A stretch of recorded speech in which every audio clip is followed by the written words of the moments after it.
voilà. C'est bon? Ok. Bon, donc, ce qu'on peut faire, c'est repartir. On y va, ça tourne.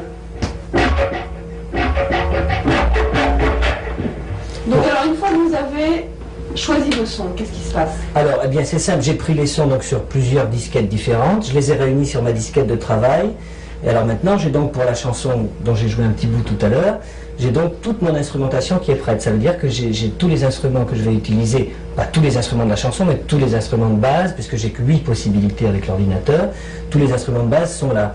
Alors évidemment, ça me fait une instrumentation pour toute la chanson. Alors ce qui se passe à ce moment-là, c'est que quand tout est sélectionné, je charge dans l'ordinateur cette instrumentation. Alors là, il faut un certain temps pour que tout se mette en boutique. C'est-à-dire que là, vous cherchez tous les sons. Tous les sons vont être chargés dans une page qui s'appelle la page R et qui va être la page d'écriture. C'est-à-dire que j'ai tous les éléments de son et maintenant il va falloir que j'écrive, que je leur fasse jouer ce que je veux leur faire jouer.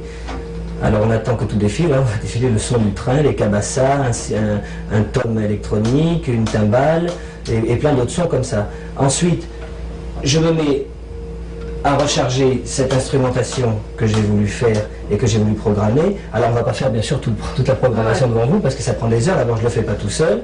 Et alors je vais dans une page qui est la page R, il me dit what et je lui dis pourquoi.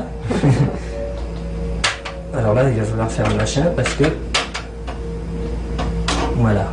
Ça n'avait pas marché du premier coup. Vous pouvez faire la conversation avec votre ordinateur. Bien sûr, il me pose des questions, il me dit qu'il n'est pas content que ce que je il n'y a pas d'insultes dans celui-là. Dans les studios d'enregistrement, il y a certaines fois des ordinateurs qui sont remplis d'insultes, mais là, celui-là, c'est pas le cas. Alors voilà, là c'est simple, on voit qu'il y a des premières notes qui sont écrites, ça veut dire que je vais écrire la partition et programmer la partition de chaque élément.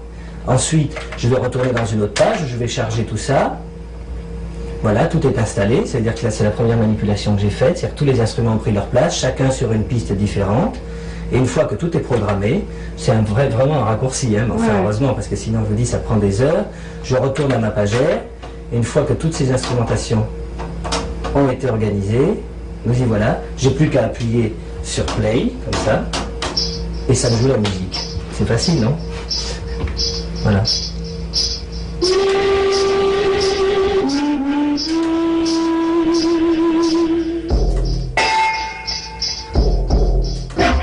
Et là, en fait, on retrouve tout le début du disque qu'on va entendre après quand je vais le chanter tout à l'heure. Et on va défiler toute la partition. Chaque instrument ayant été programmé l'un après l'autre soigneusement, évidemment.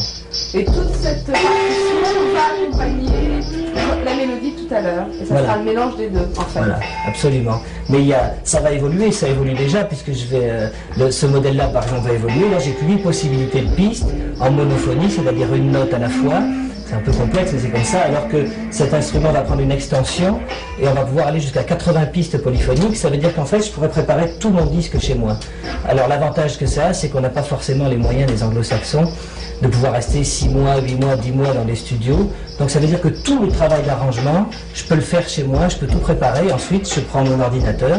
Et c'est pareil pour le spectacle d'ailleurs, je peux aller sur scène et je mets en route l'ordinateur et ça marche. Mais évidemment les musiciens vont jouer avec moi parce que le principe c'est pas de faire de la musique robotique.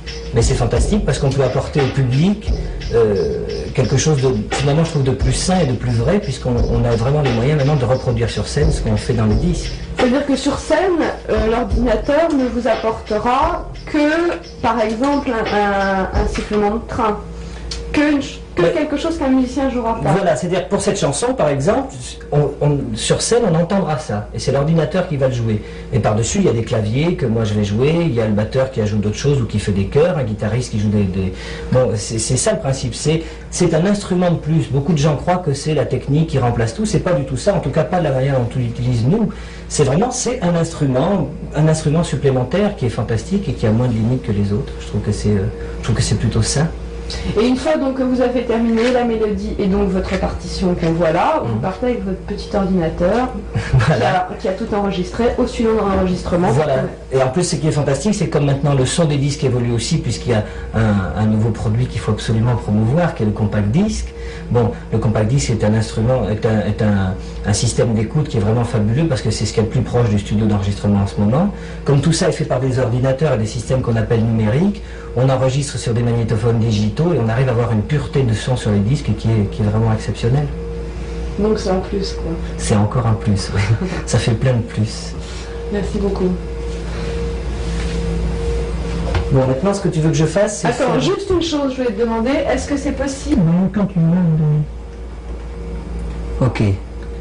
Bon, donc là, on en est à la situation où j'ai choisi tous mes sons. Tous ces sons que j'ai pris dans plusieurs disquettes, je les ai réunis sur ma disquette de travail, sur laquelle je vais donc programmer et écrire les arrangements de la chanson.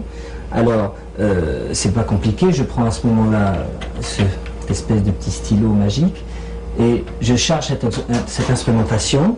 Donc en fait, je fais la distribution des rôles. Ça va s'installer. Alors on voit évidemment l'ordinateur fait le travail pour moi, c'est-à-dire qu'il est en train de se mettre en mémoire et dans l'ordre tous les instruments qu'on a choisis. Ça se retrouve sur des pistes, comme un magnétophone. En fait, c'est un magnétophone qui n'a pas de bande. C'est un magnétophone à mémoire, un ordinateur. Là, je vérifie que tout est en place. Donc, on voit la liste des instruments là. Je les ai envoyés dans une page qui est la page 3, où voilà, tous les rôles sont distribués. On retrouve donc tous les instruments qui vont jouer avec les pistes, 1, 2, 3, 4, 5, 6, 7, 8. Et ensuite, une fois que j'ai fait toute la programmation, qu'on ne peut pas montrer parce que ça prend des heures, et puis je